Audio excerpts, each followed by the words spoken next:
Hi world, it's the 7th of February 2025. In a few days' time, in 2 weeks' time, I'm doing a 3-day gig spread over 4 days with Penny Thornton, where it's called Decoding the Divine. And we're both doing a number of different workshops. There are still non-residential tickets available. We might have 1 or 2 residential slots left, but 90% of the tickets that are left are non-residential, which means you can come and have all the food there apart from breakfast, and you can come to all the workshops, but you have to find your own accommodation in the local area. There are hotels close by. This is going to be south of Bristol, south of Bath in the UK, and we're starting on Thursday the 19th and we're finishing on Sunday the 23rd of February. Anyway, one of the workshops I'm doing at that time is going to be on Pluto, because I've been pretty caught up with Pluto in recent years. And I want to give you a couple of examples. People say to me, how does Pluto work? And I have to put my hand on my heart and say, don't know.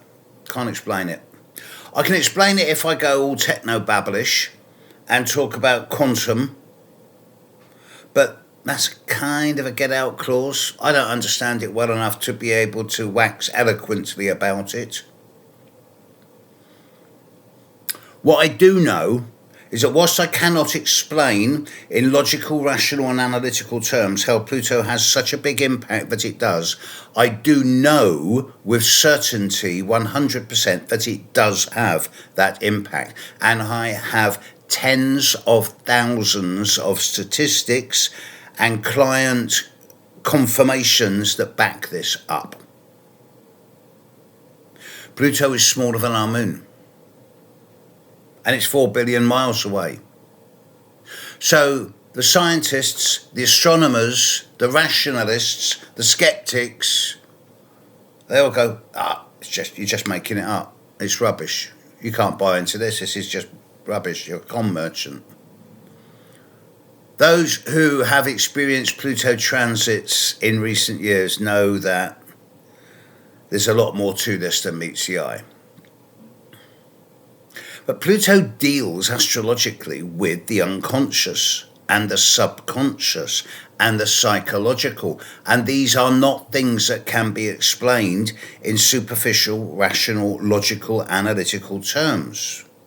There's a need, when you're talking about these things, to talk in terms of metaphor and allegory. So let me give you a couple of examples. In the horoscope of Wolfgang Amadeus Mozart, who died young, mid-30s,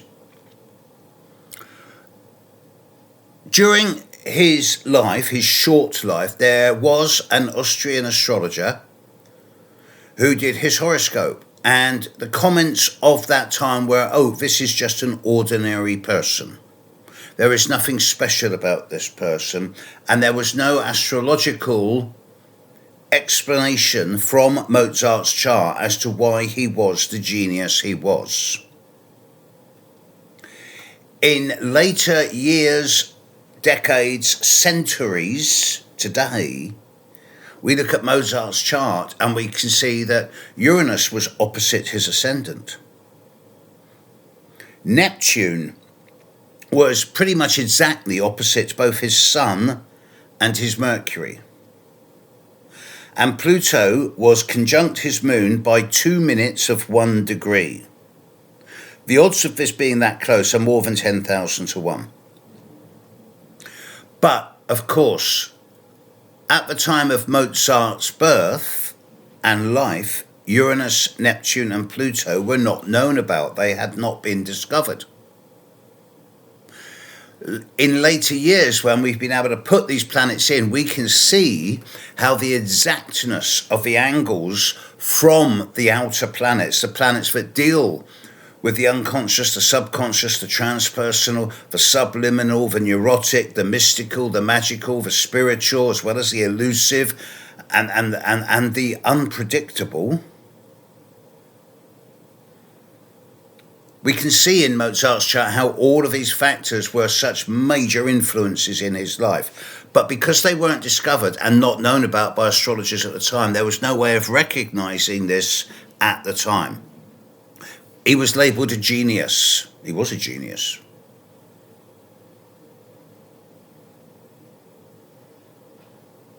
So the planetary energies of that time came through in him.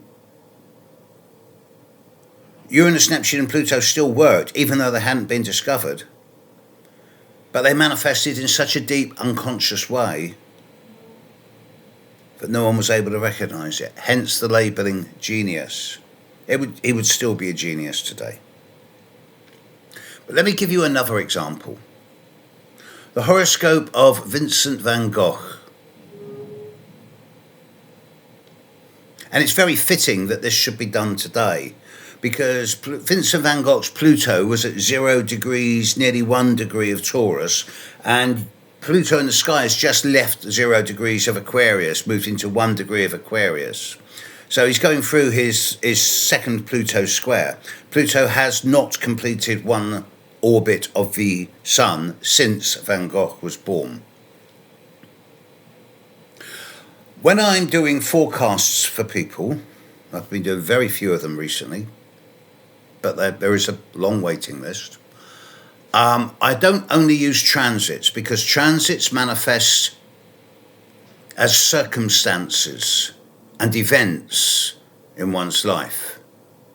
I also use progressions, mainly just the progressed sun and the progressed moon, and my somewhat flippant way of describing these effects is to talk about the growth of the soul from within.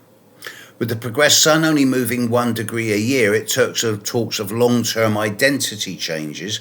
With the progressed moon moving approximately 1 degree a month, it talks of internal emotional changes.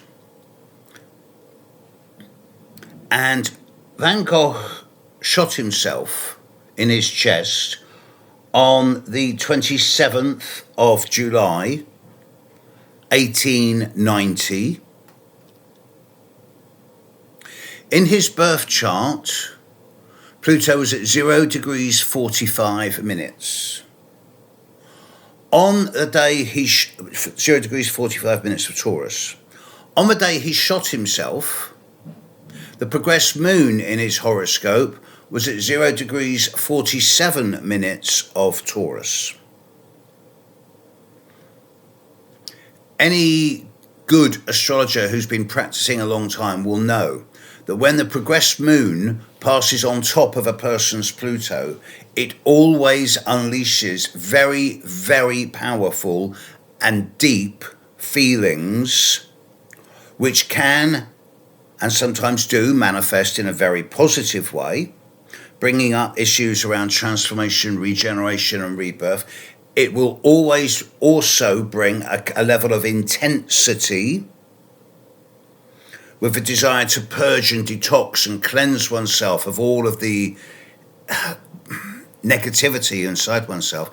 And it can also bring an energy of compulsive, obsessive, intense and extreme behaviour based on deep-rooted, suppressed or repressed things around fear, phobia and paranoia. And on the day that Van Gogh shot himself, the progressed moon was precisely conjunct his Pluto. So he was going through a truly deep, long, dark night of the soul. He was at the absolute pits of despair. If he had waited another week, he wouldn't have done it, because the progressed moon would have cleared his Pluto and he'd be beginning to emerge from it. And within a month, it would have been finished. But then history would be different. So it's two very different geniuses. One with an extremely powerful, one in 10,000 placement in their chart, giving that capacity for incredibly sharp focus, concentration and attention to the nth degree, to get a quality of perfection and to talk of divine inspiration in their work with Mozart. And then with the progressed moon on top of Pluto in Van Gogh's chart, pushing him into the pits of despair.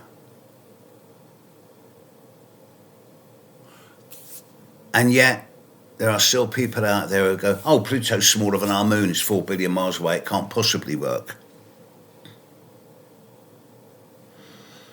And this is the difference between those who don't need to explain astrology to themselves to know that it works, and those who seek a rational, logical, analytical explanation for everything in the world. In my documentary that I'm doing, I've recently been doing a lot of work on the difference between the Greek Platonic point of view, where the soul and the transmutation of a soul is the big thing, and the overall cosmological view of the solar system as an aid to soul transcendence, and the Aristotelian view of the world as in truly mechanistic. I'm a Platonic astrologer, not an Aristotelian. It takes all sorts to make a world. I'm going to be talking about Pluto a lot in the coming months, particularly at this conference, this symposium I'm doing with Penny at the end of this month. So if you want to come along, there's still about 10 tickets left. Drop me a line, steve@stevejudd.co. And more on this another time. Catch you later, world. Bye.